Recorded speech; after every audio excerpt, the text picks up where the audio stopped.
Medicine Lodge is only 20 miles away, and you can always reach me by telegraph." Then he took a wide-brimmed straw hat and a lady's parasol from the hall tree and ushered me out onto the porch.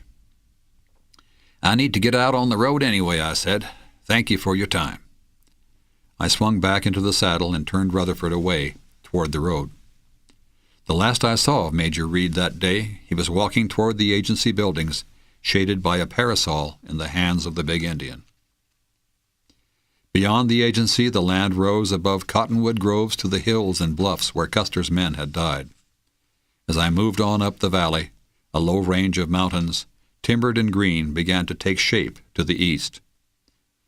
I recalled what Ridgway had said about the Crows believing their country was the best place on earth.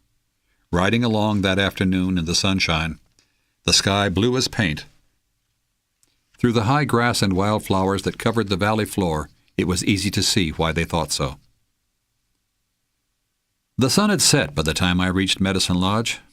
The town was an orderly handful of buildings, set upon a broad and treeless flat. Most of the business places had closed for the evening, but the saloons were open and thriving. The legal tender seemed to be the principal drinking place.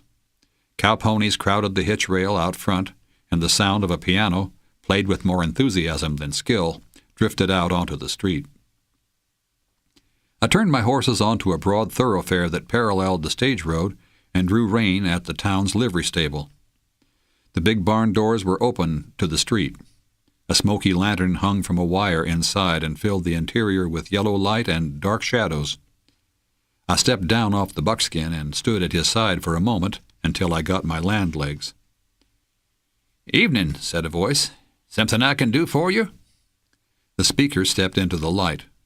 He was a wiry man in his 40s with a weathered face and an open smile. He wore knee-high gum boots, and he carried a manure fork. "Arnie Moss is my name," he said.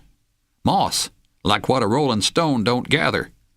You need to put your horses up?" "Depends. How much?" "2 bits a day, each. 40 cents if you want me to grain 'em." "I expect to be around for a while. How much by the week?" "Make it $1.50, 2.50 with oats." I handed the man $5 in silver. "That's for 2 weeks with grain. Like I said, I expect to be around for a while." "I'd take you for a cowhand," Moss said. "You looking for work?" "No, I've got a job with the new town marshal, Jeff Brown." Moss's glance was sharp.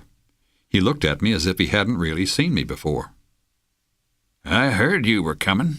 You a friend of his?" "Never met the man. You wouldn't know where I could find him, would you?"